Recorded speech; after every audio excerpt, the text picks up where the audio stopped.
In this scene analysis, I will be reviewing the film Do the Right Thing by Spike Lee by reviewing Radio Raheem's death scene and discussing Spike Lee's decision he made to bring awareness to Black lives.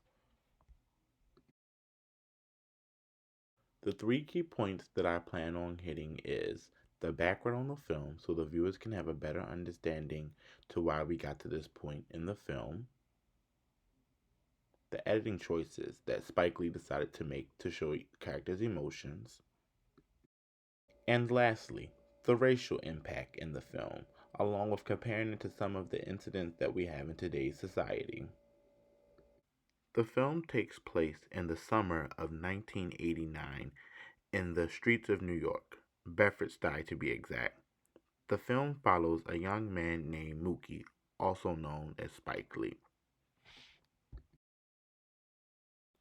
In the film, Mookie works as a pizza delivery guy for an Italian man named Sal and his two sons.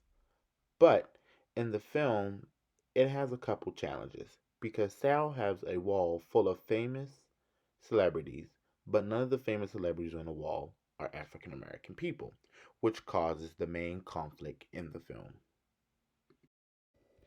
Being an almost predominantly black neighborhood, you can see how that this wall is a major problem in their community. So a couple of the neighborhood people decided to confront Sal about the wall, hoping that he would change it. But it didn't go as planned. It ended up being a major brawl about the wall, which ties into the clip that I've shown in the beginning of his analysis of the police officers strangling Radio Raheem to death. Now that I have caught you guys up with the film and also caught you up with the clip that I will be analyzing, I will now go in and talk about the editing choices that Spike Lee made in three clips in particular that showed characters' emotions.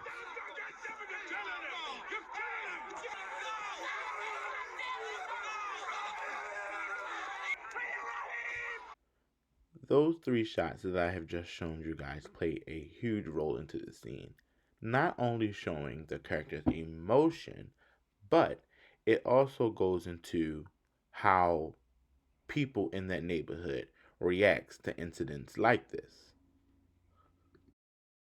Like with the first shot, when the camera cuts right up to a long angle of the three men yelling.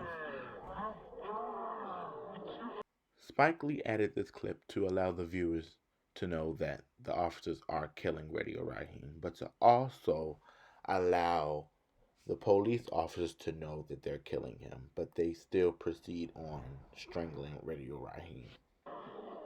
In the second shot, the camera cuts straight to a long shot of Mookie and the gang screaming.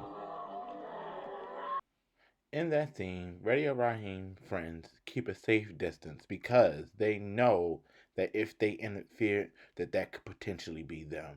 They were hopeless and had no idea what to do in this incident.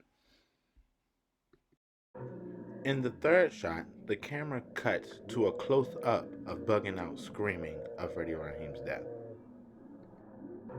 In this scene, Bugging Out is very upset because he sees his friend is dying, but he's not able to make it to his friend to help because he is also being restricted by an officer as well.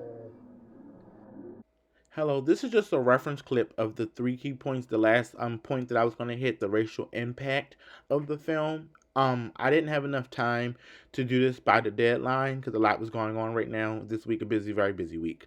But I just wanted to submit this with what I have now just to get a little bit of feedback back from you. But I just wanted to let you know what I'm going to have for my end part. For the end part, I'm going to relate the death scene of Radio Raheem. I'm going to relate that to the police brutality that's been going on around the world, and not around the world, but in America today. And I'm going to also base it off of the George Floyd death that recently happened in 2020.